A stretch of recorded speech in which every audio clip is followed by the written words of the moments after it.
Hey everybody, looking today, quick guide to cannabis bookkeeping, kind of looking at getting started in the space.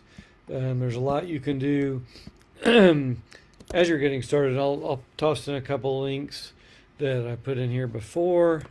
First and foremost, there's somewhere between 150 and 200,000 companies, I think, in the U.S. right now doing cannabis, CBD, or hemp, or all of the above. I would say most of those are primarily serviced by a bookkeeper. Whether that's the best solution or not, many of those bookkeepers have just landed these clients accidentally without thinking through what is 280, what's 471, why is cost accounting needed, how on the earth do I do cost accounting? And so, it's not any fault of the bookkeepers out there in the world that they're struggling. They just don't have the tools, the work papers, the systems, the knowledge, the cost accounting background to do this. So first and foremost, anything we can do, if you are a bookkeeper or CFO or whatever, is to try to educate yourself if you're going to go into this space.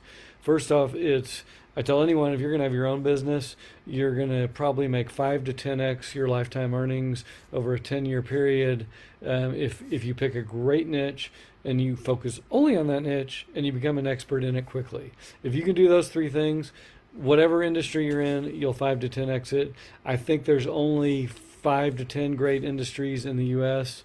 An easy way to find one. There's going to be lots of startups. There's going to be VC money, private equity,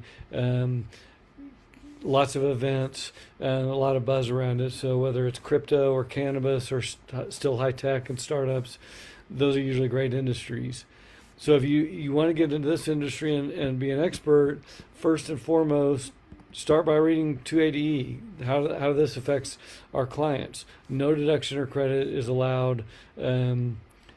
Basically, no deduction or credit is allowed for any company that traffics Schedule 1 drugs. And so if you've got a dispensary or a farm or manufacturer, those are all subject to 280E. They don't get any deductions. Now, this other code, I'm not going to read this, but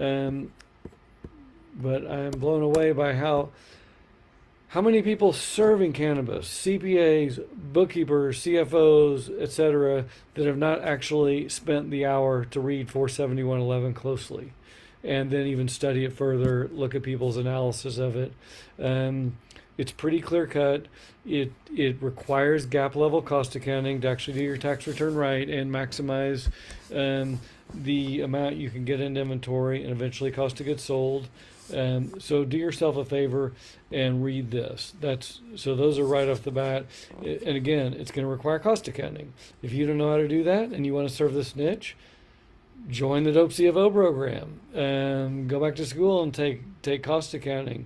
You need to get your education up to speed. And by the way, the Dope CFO program is exactly that. It's the way to quickly build massive education in accounting, tax, software, HR, compliance, the industry, to get all those tools and work papers so you're ready to serve it, and then have this massive community of experts behind you to help you as you get stuck along the way. Now, if you're still a do-it-yourselfer, start by reading those two things. Next thing you're going to want to do, I want to make sure I'm jumping around. Well, first, why does this industry need us? Well, there's 150,000 or more companies right now. That number is easily going to be 500,000 in a few years. So there's many companies that's going to need all levels of expertise. And on top of that, the IRS, if you've been paying attention, they just got their budget increased. They're highly incentivized to come after this niche because 8 out of 10, when they did their surveys, 8 out of 10 cannabis companies were underpaying tax. I heard the IRS gets $4 on a cannabis audit versus $1 on a non-cannabis. So they're going to target this industry in a big way, meaning they're coming after our clients, meaning we better help them out. So we let our clients know accounting, CFO, tax, bookkeeping, all those services are hugely important. First and foremost, to protect their butt when the auditors do come, they want to know they have those things in place. We also want to be, when we're how do we onboard our new clients? Well, first off, we're going to be having a very good PBC list. I find many bookkeepers out there, they get a new client, they're like, give me access to QBO and I need your bank rec. That's nowhere near enough to get started on any client. We have what's called a PBC list. We get to the client, we want to get their organization documents, their insurance policies, their lease agreements, their payroll records, their HR records. We want to get everything that we possibly can related to the company so we can actually do the accounting right and make sure we're onboarding correctly. Do not just jump in and start doing accounting if you don't even understand how the company's set up. So that's first and foremost. Part of our onboarding also is we'll do what we call walkthroughs at entities and look, how do they do AP cycle and expenses? How do they do their sales and collections and customer cycles? How do they do their payroll cycle? What about their purchasing and inventory and cost of goods sold cycle? We want to understand their cycles and help them set up accounting policies and procedures in a written manual, plus adding in internal controls and corporate governance that again will help them when they're audited, when they're trying to raise money, either via a loan or equity, or when they want to do M&A or exits. All of those are huge in this industry, so we need to be thinking about it.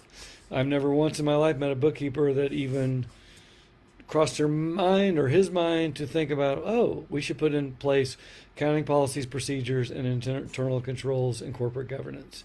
So that's another key piece of onboarding.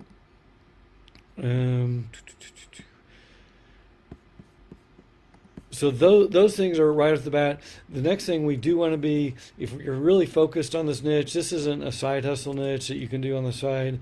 You really need to go all into this niche. That will help your clients a lot and you both.